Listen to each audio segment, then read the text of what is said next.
Solomon. Thanks, Deputy Speaker.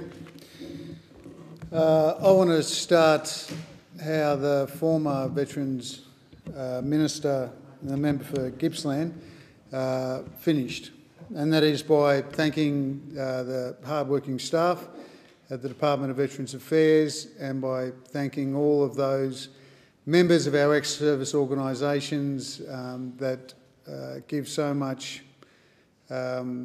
love and support to our veterans and their families, whether you're in a paid role, but particularly the volunteers. Our nation owes you a great gratitude, not only in many cases as they are veterans for their service, but for their willingness to help others.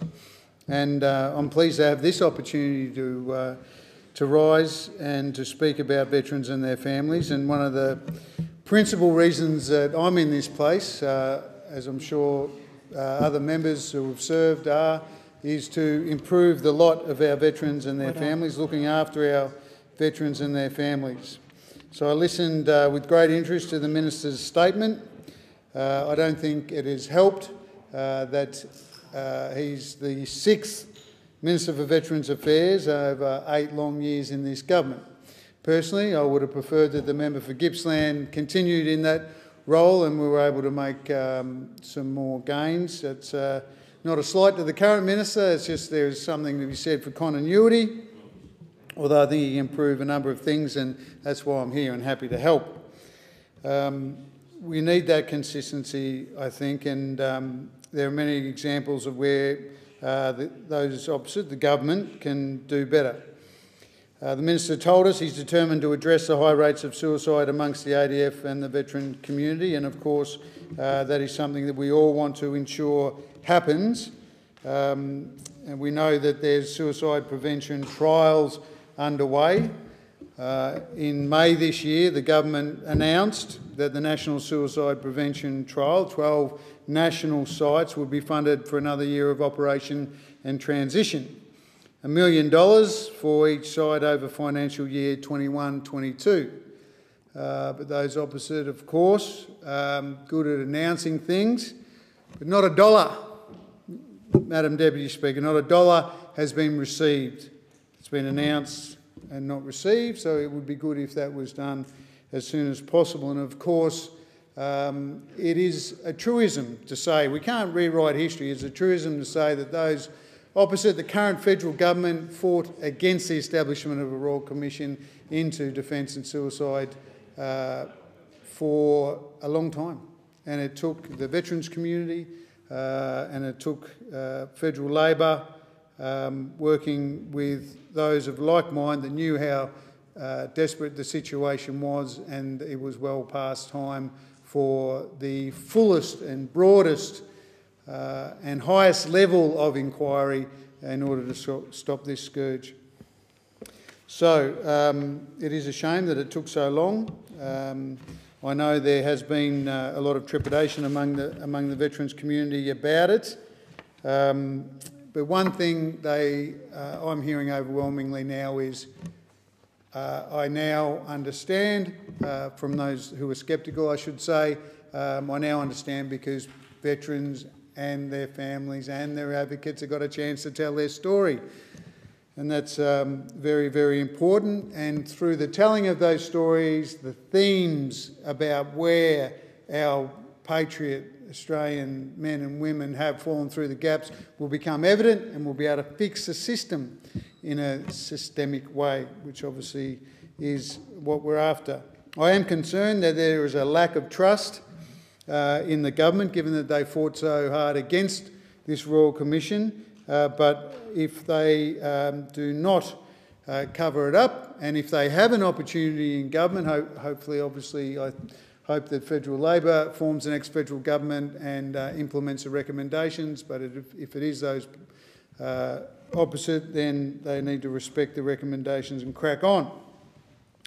Now, when it comes to supporting specific mental health for those mental health needs for those participating in the Royal Commission, I can give us suggestions coming from veterans who are there and present.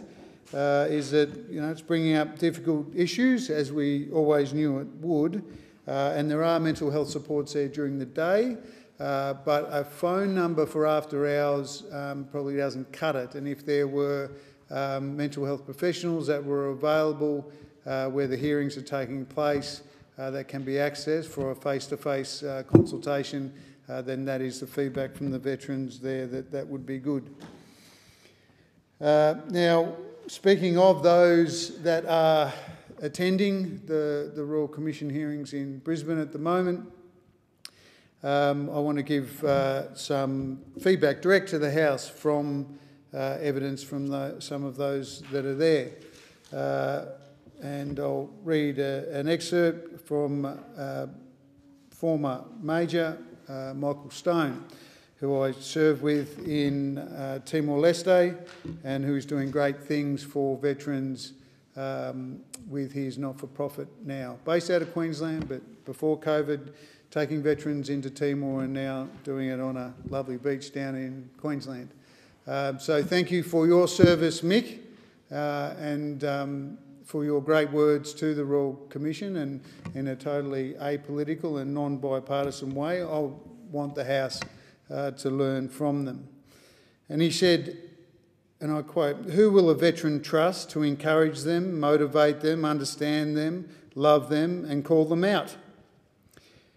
To empower them, to take responsibility, accountability and to do the hard work it takes to get well and stay well."